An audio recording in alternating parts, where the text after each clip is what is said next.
जो जाई समाजा।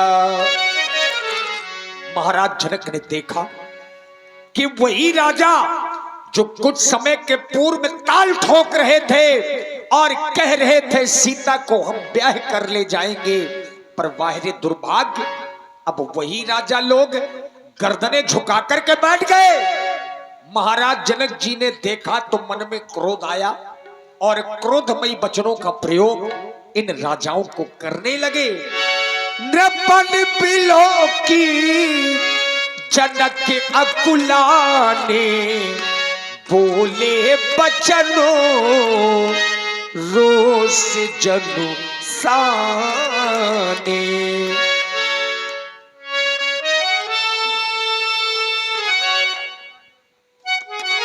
रोष रोष जनुसाने। जिस व्यक्ति के जीवन में कभी कोई क्रोध न आया और आज बोले बचन रोष जनुसाने। अपार क्रोध है। क्रोध का कोई दूसरा कारण नहीं है, क्रोध के कारण में है आप लोग। मैं बहुत बड़े भ्रम में था। मैंने अभी तक माना था कि पृथ्वी वीरों के द्वारा भोगी जाती है, और ऐसे नहीं माना था। सिद्धांत कहता है वीर भोग्या वसुंधरा। लेकिन आज जिस समय हमारे बंदियों के द्वारा घोषणा हुई, बोले बंदी बचन वर सुनहु सकल महिपाल। एक दो राजा न सुने, सभी राजा सुने। और क्या सुने? बोले प्रण विदेह का कहीं हम भुजा उठाई विशाल। अपनी विशाल भुजाओं को उठा करके अपने राजा के प्रण को कहना चाहते हैं। बंदियों के द्वारा कहा गया और आप लोगों के द्वारा सुना गया। लेकिन सुनने के उपरांत जो आप लोगों के द्वारा क्रियाएं और प्रतिक्रियाएं इस अजगों पर की गई, मेरे मित्रों सर्वथा नियम नैतिकता को तोड़ देने वाली क्रियाएं की गई। प्रण को सुना था, एक एक नपाल उठता, अपने बल का प्रयोग सजगों पर करता, और जब अपने कार्य में असफल हो जाता तो मेरी मिथिला को छोड़ करके चला जाता। लेकिन हाय रे दुर्भाग्य, इतनी बड़ी हंसी, इतना बड़ा उपहास संसार में आज के पहले किसी का नहीं हुआ होगा। एक नहीं, दो नहीं, चार नहीं, 10 नहीं, 100 नहीं, भूप साहस 10 एक ही बारा, पर लगे उठावन टरई न टारा। 10-10 हजार प्रतियोगियों ने अपने बल का प्रयोग इस अजगों पर कर दिया, लेकिन सफलता कुछ न मिली। केवल असफलता हाथ आई, केवल असफलता हाथ आई। जरा विचार करो, यदि 10,000 राजाओं के द्वारा इस अजगों का खंडन हो जाता तो क्या मेरी बालिका, मेरी पुत्री किसी मंदिर का प्रसाद है जो मैं उसके 10,000 टुकड़े करके और आप लोगों में वितरित कर देता? केवल यही क्रोध का कारण है। अब तो आज यह जनक नहीं, योगी नहीं, एक असहाय पिता, एक निर्बल पिता आप लोगों से कहना चाहता है कि आप लोग अब चले जाओ मेरी मिथिला को छोड़कर। देख लिया आप लोगों के द्वारा मेरी कार्य की पूर्ति नहीं हो पाए। अगर इतने पर भी आप लोगों ने मेरी मिथिला का परित्याग नहीं किया, आप लोग भी बेटी वाले हैं, जरा विचार करो। मेरी बेटी मैया अम्बा जगदम्बा से भी प्रार्थना आप लोगों के सामने कर रही थी, कह रही थी मां ये धनुष आपके पति का है और गरु है, कठोर है, इसकी गरुता को हरुता में परिवर्तित कर देना मां, अन्यथा मेरे पिता अपनी जीवन लीला को समाप्त कर देंगे। मेरे पिता अपनी जीवन लीला को समाप्त कर देंगे। आज के पहले मेरे मित्रों इतना बड़ा उपहास, इतनी बड़ी हंसी किसी पिता की नहीं हुई होगी। लेकिन बेटी, आज तुमने मां अम्बा जगदम्बा की प्रार्थना करके जो तुमने प्रार्थना की है, मैया की वंदना की है, प्रण मैंने किया है, मेरे हृदय में बहुत बड़ा आघात पहुंचा है कि देख मेरी बेटी को कष्ट हुआ। आज तुम अपनी बेटी हृदय को मत दुखी करना, रो लेने दो अपने पिता को। संसार की ऐसी कौन सी संतान होगी जिसका पिता जीवित हो और उसके पुत्र को, उसकी बेटी को कभी कष्ट हुआ? नहीं नहीं मेरे मित्रों, जब तक किसी का पिता जीवित है तो सारे कष्टों का भार पिता ले लेता है। आज मैं आप लोगों से निवेदन करना चाहता हूं कि चले जाएं। अब आप लोग मेरी मिथिला को छोड़ करके, क्योंकि समाप्त हो गया है आप लोगों का पराक्रम, समाप्त हो गया आप लोगों का साहस, और समाप्त हो गए हैं आप लोगों के नरगल प्रलाप। अगर इतने पर भी आप लोगों ने मेरी मिथिला का परित्याग नहीं किया तो जहां पर क्रोध होता है वहां पर बोध की समाप्ति हो जाती है, विवेकहीनता हो जाती है। अगर इतने पर भी आप लोगों ने मेरी मिथिला का परित्याग नहीं किया तो यह जनक कुछ कहने के लिए विवश हो रहा है और कहना चाहता है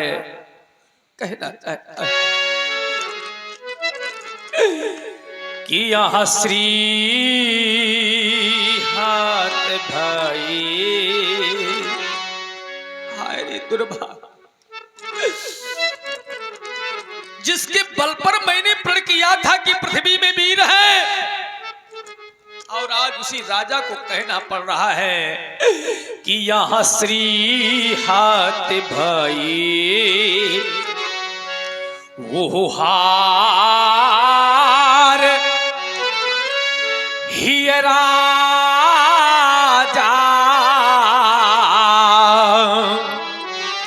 हृदय से हार मान गए हो, और हृदय से हार मानने को उपरांत आप लोगों ने मेरी मिथिला का परित्याग नहीं किया। और क्या किया कि तब यहां बैठे निज निज जाही ये समाजा।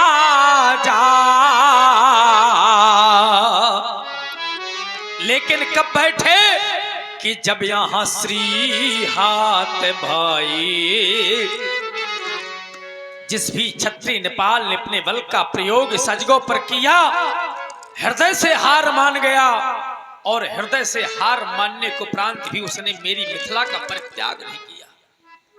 मैं कह रहा हूं कि चले जाएं मेरी मिथिला को छोड़ करके, तो शायद बैठा हुआ प्रत्येक क्षत्रिय नेपाल आज मुझसे कहने के लिए उद्यत हो रहा है कि महाराज आपने हमको व्यक्तिगत निमंत्रण भिजवाया था, और सुनना है आप श्रीहत होने को उपरांत भी आप लोगों ने मेरी मिथिला का परित्याग नहीं किया। और मैं कह रहा हूं कि चले जाएं, तो आप लोग कह रहे होंगे महाराज आपने हमको बुलवाया और बुलवाने के बाद अपमान कर रहे हैं, ये कहां का नियम है? तो नहीं मेरे मित्र, मैं मानता हूं कि मैंने बुलवाया है। क्या किसी को कोई व्यक्तिगत निमंत्रण मैंने दिया था?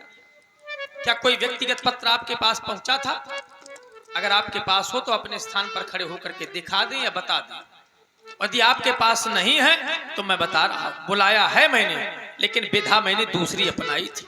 देश देश संदेश पठई, प्रत्येक एक द्वीपांतरों में मैंने मुनादियां करवाई थी, ढिंढोरे करवाए थे मैंने कि जो वीर होगा वो आ जाएगा और जो वीर नहीं होगा वो नहीं आएगा।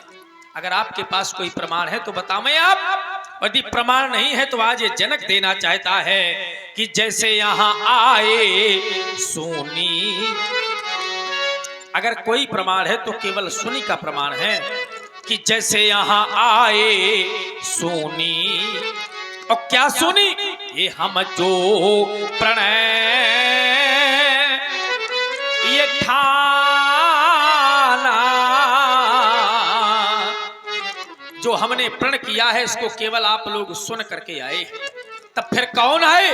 तब फिर यहाँ दीप दीप के भूपा तिनाना, अरे यहाँ आए सोनी। अगर कोई प्रमाण है तो केवल सुनी का प्रमाण है। लेकिन हाँ, अभी तक मैंने माना था कि मेरे कार्य की पूर्ति हो जाएगी। क्यों? क्योंकि सिर्फ दीप दीप के भूपति नाना ही आए हुए हैं और मैंने जो घोषणाएं करवाई हैं तो सातों द्वीपांतरों में करवाई हैं। अभी देवता रह गए हैं, अभी दैत्य रह गए हैं, हो सकता है मेरे कार्य की पूर्ति हो जाए। लेकिन विचार करने लगा कि आज स्वयंवर का अंतिम दिवस, अंतिम क्षणों की ओर, क्या भी देवता रह गए होंगे? तो मैंने यहां से सम्मत ली और यहां से सम्मत मिली कि राजा जनक अब देखना बंद कर दो। मैंने कहा क्या करूं? बोले बिलोकना प्रारंभ करो। नपन बिलोक, तब जनक अकुलाने। क्या बिलोका? ये बैठे हुए देवता, ये बैठे हुए दैत्य। और इसी वजह से मुझे पहचानने में भूल हो गई। क्यों? क्योंकि आप लोग अपने स्वरूप में नहीं हैं। आपने स्वरूप का परिवर्तन कर रखा है कि जैसे यहाँ आप प्रकट भई, जैसे आप यहाँ पर स्वयं प्रकट हो गए हो और उस विधाता ने आपकी रचना न की हो कि जैसे यहाँ आप प्रकट भई, अरे वो विधि ना वो बनाए,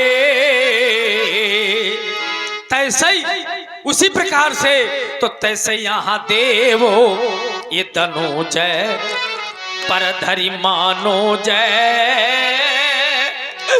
ये शरीरा पर यहाँ विपुल वीर। यदि आप लोग अपेक्षा कर रहे हो कि महाराज हमको वीर मान ले, हमको भटमानी मान ले, तो मानने में और होने में बहुत बड़ा अंतर होता है मेरे मित्र। मान लो कोई वीर नहीं है और उसको वीर कह दिया जाए तो क्या वीर हो जाएगा? और जो वीर है और उसको वीर कहा जाए चाहे न कहा जाए, वो वीर है तो वीर है। तो यदि आप लोग मुझसे कहलवाना चाहे तो मैं तो केवल यही कहूंगा कि विपुल वीर नहीं तो कौन? तो केवल रण ये धीरा पर यहाँ विपुल वीर आए तो केवल रणधीर आए।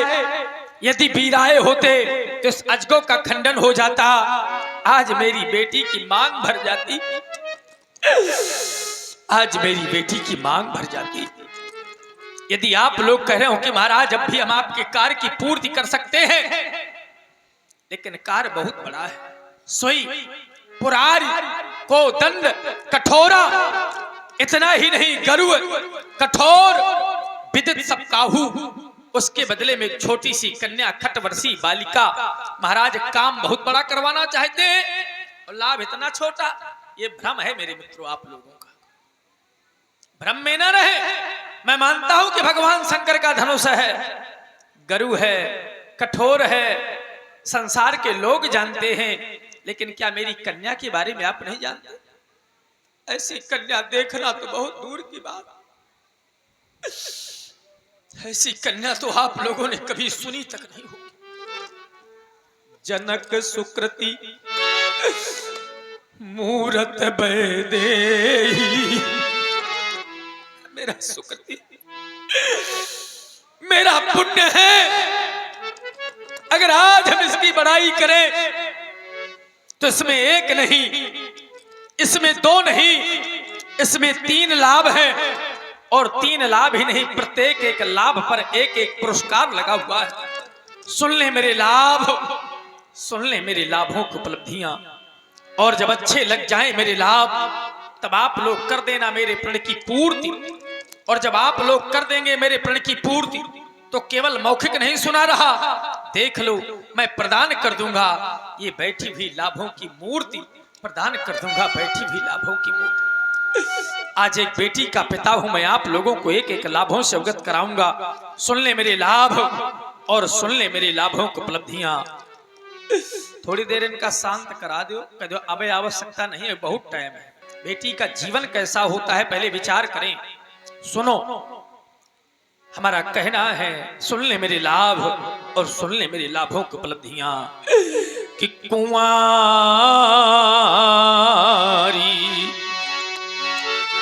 आज एक पिता इस समाज के अंतर्गत अपनी बेटी के लाभों को बता रहा है। इसके पहले क्या आप लोगों ने सुना है ऐसा कभी?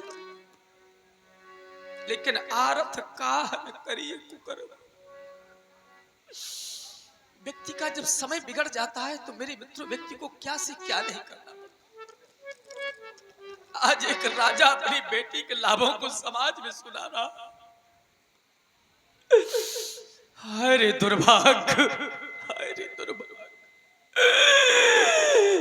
कि कुंवरी मनोहरी बिजाय बड़ी और कीरत अति कमनीय पर पावन हार अब बिरंच जलू सो अब रचो न धनु दमोनी। अरे पावन ये हार अब बिरंच जलू सो रचीव न धनु दमोनी। अरे दुर्भाग्य, अगर आज विधाता मेरी बेटी की रचना करते तो उसके विवाह के अंक अंकित करते, लेकिन ब्रह्मा की सृष्टि से परे है मेरी बेटी, तो आज उसके विवाह के अंक कैसे? यह पावन ये हारी अब बिरल जलू सो अब रचीव न धनु दमनी। पहला लाभ ये मनोहर कन्या, दूसरा लाभ विजय बड़ी। आप लोग कह रहे होंगे महाराज कौन सी जय देना चाहते हैं? यही तो बतलाना चाहता हूं कि यह त्रिभुवन जय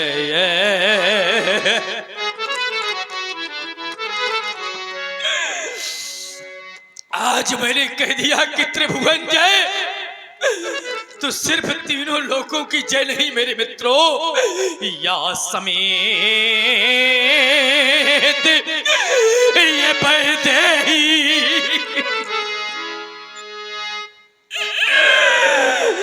अरे तीनों लोगों के जय के साथ साथ अपने प्राणों से अत्यधिक प्रिय अपनी बेटी सीता आप लोगों को प्रदान कर दूंगा, आप लोगों को प्रदान कर दूंगा। लेकिन आप लोगों को क्या मेरे लाभ अच्छे नहीं लगे? आप लोगों को भले ही अच्छे न लगे हो, लेकिन एक बार इन बैठे हुए बूढ़े बुजुर्ग पिताओं से पूछ लो, एक बार इन माताओं से पूछ लो, संसार की कितनी भी कठोर से कठोर हृदय की मां क्यों ना हो, बहुत ध्यान दे करके सुने बैठी हुई माताएं, लेकिन जिस समय मैया अपनी उदर से कन्या को जन्म दे देती है और जन्म देने के बाद जिस समय मां बेटी को पाल पोस करके बड़ा कर देती है और जिन हाथों से मां बेटी को पाल पोस करके बड़ा करती है और जब उन्हीं हाथों से बेटी को उठा करके और डोली में बिठा करके विदा करती है, तो कठोर से कठोर हृदय की मां रो देती है, कठोर से कठोर हृदय का पिता रो देता। संसार में मेरे मित्रों कितना भी कठोर हृदय का व्यक्ति क्यों ना हो, लेकिन जब अपनी बेटी की विदाई करता है तो बड़े बड़े धैर्यवानों के धैर्य छूट जाते हैं। धीरज हूं कर धीरज भागा, क्या मुझसे बड़ा कोई धैर्यवान होगा? रहे कहावत, परम विरागी, विरागी नहीं परम विरागी। मेरे जीवन में कितना भी सुख आया हो लेकिन मुझे उसका हर्ष नहीं हुआ।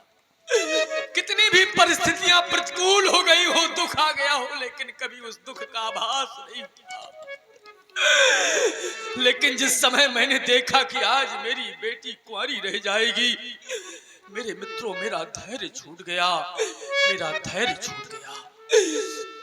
तभी तो मैं कहना चाहता हूं, विचार करें वो बैठी हुई माताएं। आज हमारा कहना है कि बेटी को चाहे सब कुछ दे दो।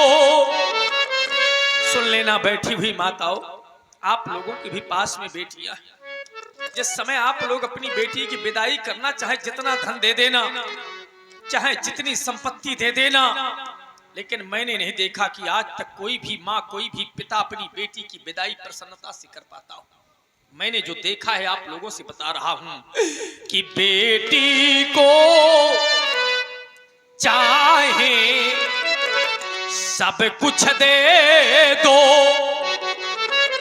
पर दिल में संतोष नहीं होता। क्या होता है? ये बेटी की प्रथम विदाई में,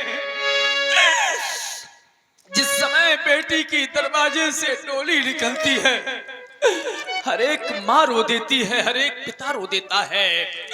ये बेटी की प्रथम विदाई में, और ये हर मातु पिता देखा रोता, ये हर मातु पिता देखा रोता। मेरी दृष्टि जहां तक जा रही है, शायद सभी माताएं रो रही हैं, अश्रुप्रपात कर रही हैं। पिता सभी दुखी हैं। और ईमानदारी की बात यह है, बहुत ध्यान दे करके सुनना, कि जो माँ दुखी न हो, पिता दुखी न हो, समझ लेना उस पिता ने अपने हाथों से अपने जीवन में बेटी को पाल पोस करके बड़ा नहीं किया। जो माँ दुखी न हो, उस माँ ने अपनी उदर से कन्या को जन्म नहीं दिया।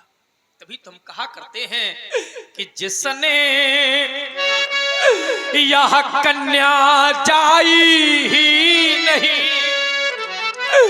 सुन लेना बैठी हुई माताओं, जिस माँ ने कन्या को जन्म नहीं दिया, वो माँ कन्या के सुख और दुख को क्या जान सकती है?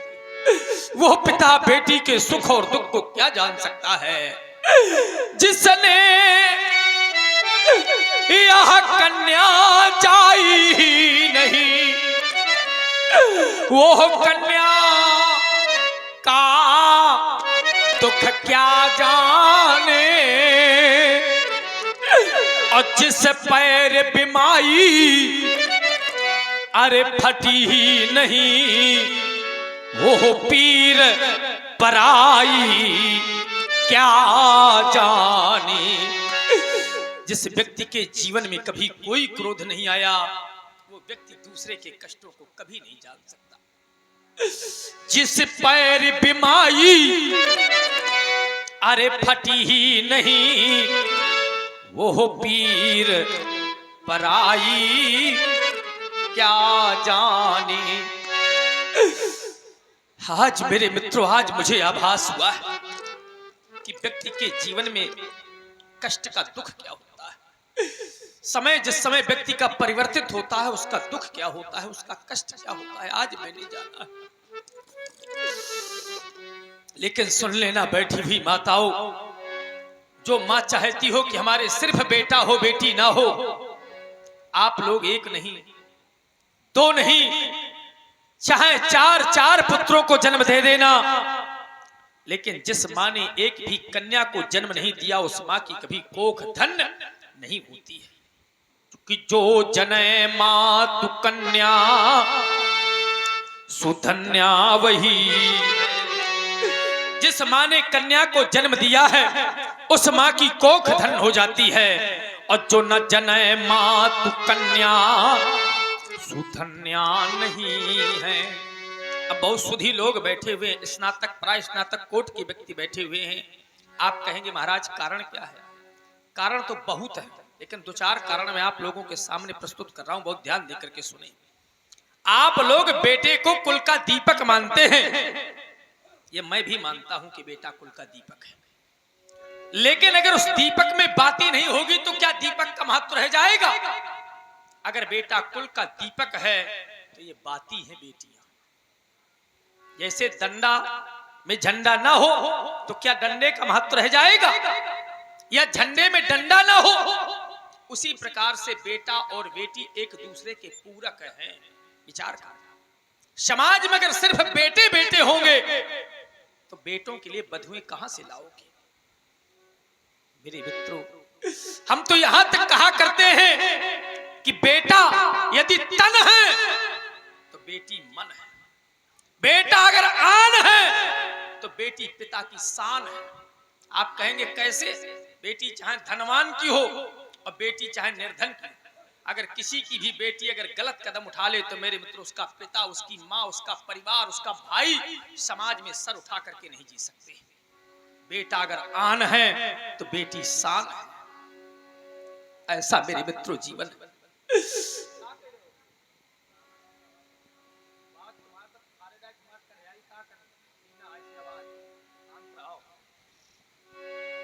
विचार करो मेरे मित्रों, ऐसा बेटी का जीवन होता है।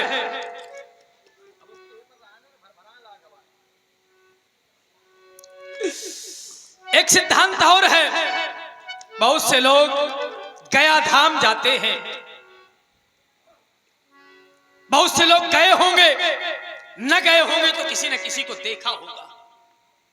क्यों जाते हैं? हमारे शास्त्रों में 27 प्रकार के नरकों का वर्णन है, कहीं कहीं पर 28 प्रकार के नरकों का वर्णन है, कल्प भेद है। उसमें एक नरक है पुम नाम का नरक। जब व्यक्ति इस धराधाम को छोड़ करके जाता है तो सबसे पहले पुम नाम नरक में जाता है। तो जब बेटे का बेटा अपने बाबा के लिए जाकर के गया में पिंडदान करता है तो उसकी सामर्थ्य केवल 3 पीढ़ियों के पड़े हुए पुरखों को तारने की होती है। लेकिन वही बेटा सबसे पहले कहां जाता है? अपने ननिहाल, अपने नाना के पिंडदान कराने। तो जब बेटी का बेटा अपने नाना के लिए जाकर के गया में पिंडदान करता है तो वो 3 नहीं, 6 नहीं, 9 नहीं, अपितु 27 पीढ़ियों के पड़े हुए पुरखों को वो बेटी का बेटा तार देता है। इस वजह से इन माताओं की कोख धन हो जाती है। अरे हम आपकी बात क्या करें, अपनी बात क्या करें? जो ब्रह्म है, जिसके लिए कहा गया है निराकार है, बिन पग चलई सुनई बिन काना, कर बिन कर्म करई विधिनाना, आनन रहित सकल रस भोगी, बिन बाणी वक्ता बड़ जोगी। जब इस धराधाम पर आता है तो क्या ऐसे आ जाता है? किसी न किसी माँ की कोख का सहारा लेना पड़ता है। तभी तो हमें कहना पड़ गया। विचार करें आप लोग कि यदि कन्या न होती न ये संसार होता। क्या ये संभव था कि अगर कन्या न होती तो आप देखने को मिलते, हम देखने को मिलते, ये संसार देखने को मिलता? ये कन्या की ही देन है। यदि कन्या न होती न ये संसार होता, और न कुछ सार होता, न आसार होता। ये अधूरे ही रहते ये नाते जगत के, और निराकार प्रभु भी न साकार होता। वो निराकार प्रभु भी न साकार होता। लेकिन फिर भी लोग कहते हैं कि हमारे सिर्फ बेटा हो, अरे भैया, हम तो कहते हैं कि समाज में जितनी आवश्यकता बेटों की है, उससे कहीं अधिक बढ़कर के आवश्यकता बेटियों की है। अगर हम बेटियों की बड़ाई करना प्रारंभ कर दें, विचार करें, तो उसकी समानता एक संत भी नहीं कर सकता है। संत कहीं कैसे? अगर संत एक आश्रम बना लेता है तो मेरे मित्रों उसको भी नहीं छोड़ पाता। और जरा विचार करो, जिस घर में बेटी का जन्म होता है, 20-25 वर्ष बेचारी पाल पोस करके माँ और पिता उसको बड़ा करते हैं। माँ के सानिध्य में, पिता के सानिध्य में, परिवार के सानिध्य में, भाई के सानिध्य में रहती है और तृण के समान छोड़ करके चली जाती है। क्या इतना बड़ा किसी के जीवन में त्याग होगा? तभी तो हम कहा करते हैं कि बेटी यदि त्याग की मूरत है, बेटी यदि त्याग की मूरत है, तो ये बेटा संघर्ष की सूरत है।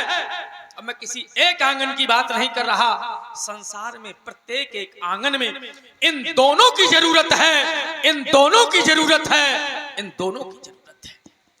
ऐसा बेटी का जीवन होता है। YouTube channel Bundeli mix program, इसके माध्यम से देख रहे हैं, कहीं भी कोई कार्यक्रम होता है श्री राम जी की लीला का, तो अवश्य वहीं से ऑनलाइन वो धन देते हैं, सभी पात्रों का सम्मान करते हैं।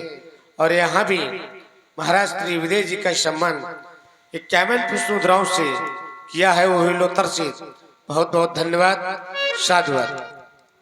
विचार करें मेरे मित्रों, समाज में जितनी आवश्यकता बेटों की है, उससे कहीं बढ़कर के आवश्यकता बेटियों की है।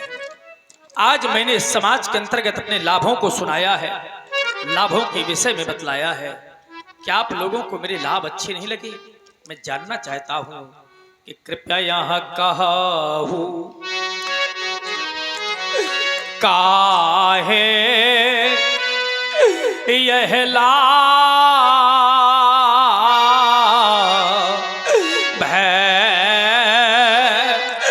न भावा।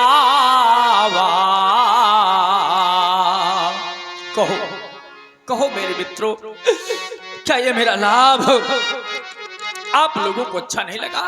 कृपया यहाँ कहूं काहे और यह लाभ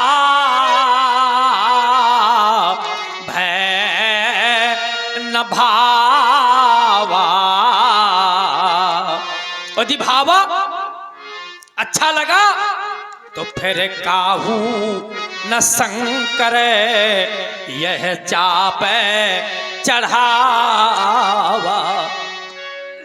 चढ़ाना, उठाना, तोड़ना तो बहुत दूर की बात, परिस्थितियां तो यहां तक आ गई हैं कि यहां रहू चढ़ाऊ बे और तोड़ा बे मेरे भाई। पर यहाँ तिल भरी भूमि अब न सके हूँ छोड़ाई। तिल मात नहीं उठा पाए, अपेक्षा करते हैं कि महाराज हमको वीर मान ले, हमको भटमानी मान ले, हमको वीरों की संज्ञा दे दे। मैं किसी भी क्षत्रिय नेपाल को वीरों की उपाधियां नहीं दे सकता, वीरों की संज्ञा नहीं दे सकता। अगर कह सकता हूं तो केवल यही कह सकता हूं कि अब जन को ये माखे भटमानी। क्यों? क्योंकि यहाँ वीर ये बीन और मही मैं जानी। वीर विहीन मही और मैंने जाना। आज मैंने जाना है कि पृथ्वी पर कोई वीर नहीं रह गया। आप लोग कह रहे होंगे महाराज कैसे जानी? तो जब ये दुर्गति सामने आनी तब वीर विहीन मही मैं जानी। और जब वीर विहीन मैं जानी तो बैठे बैठे क्या कर रहे हो? आप लोगों के द्वारा कार्य को हो नहीं पाया। जिस हेतु मैंने बुलाया था तब आप लोग चले जाओ मेरी मिथिला को छोड़ करके। समाप्त हो गई आप लोगों की मेहमानी। 11 मास 29 दिन से आपकी मेहमानी चल रही है, आज समाप्त हो गई आप लोगों की मेहमानी। क्यों? क्योंकि वीर विहीन मही मैं जानी, मुझे वीरों की आवश्यकता थी, आप लोगों की आवश्यकता नहीं थी। चले जाएं आप लोग मेरी मिथिला को छोड़ करके। यदि आप लोग कह रहे हो कि महाराज अपना प्रण छोड़ दें, अगर मैं प्रण छोड़ता हूं तो क्षत्रियों के दो भूषण होते हैं, प्रण और रण। सच्चा क्षत्रिय प्रण करने के बाद प्रण नहीं छोड़ेगा, प्राण छोड़ देगा। और सच्चा क्षत्रिय रण में पीठ नहीं दिखाएगा, सीने पर वार ले देगा। प्रण नहीं छोड़ सकता, भले ही प्राण छोड़ दूंगा, बेटी कुंवारी रह जाए, संसार के लोग मुझे कुछ भी कहें, कहते रहे, लेकिन प्रण नहीं छोड़ सकता। क्यों? क्योंकि सुकृत जाई जो प्राण परिहराम। अगर आज मैं अपना प्रण छोड़ता हूं तो मेरा पुण्य समाप्त हो जाएगा। तो फिर आप लोग कहेंगे कि महाराज अब क्या करोगे? तो मैं कहने जा रहा हूं कि यह कुंवारी कुंवारी अब रहे का कराम। रह जाए मेरी बेटी कुंवारी, प्राण छोड़ दूंगा, संसार के लोग यही कहेंगे कि देख लो एक राजा की बेटी कुंवारी रह गई थी। अगर इतने पर भी आप लोगों ने मेरी मिथिला का परित्याग नहीं किया, कहीं ऐसा ना कर जाना कि मैंने आपको बुलाया था, आप लोग भी सुन करके आए थे, अपने घरों में कह करके आए थे कि मिथिला जा रहे हैं, धनुष का खंडन करेंगे और राजकुमारी सीता के साथ में अपना पाणघर संस्कार करेंगे। आप लोग भी अपने कार्य में सफल हो गए हो, तो कहीं कुआं तालाब न कर जाना, कहीं जहर का पान न कर लेना। मेरा एक संकेत है, और संकेत क्या है? यहाँ तजहू आसे, कुछ आशाएं लेकर के आए थे ना धनुष तोड़ने के लिए, तो तुम्हारी आशाएं निराशाओं में परिवर्तित हो गई। तजहू आसे, आवाज तजने के बाद करना क्या है? तो निज निज गृह जाहू, पहले अपने घर जाना सीधे। कृपया यहाँ तजहू आसे और निज निज गृह जाहू। क्यों? क्योंकि यहाँ लिखा न विधि ये वैदेही विवाह।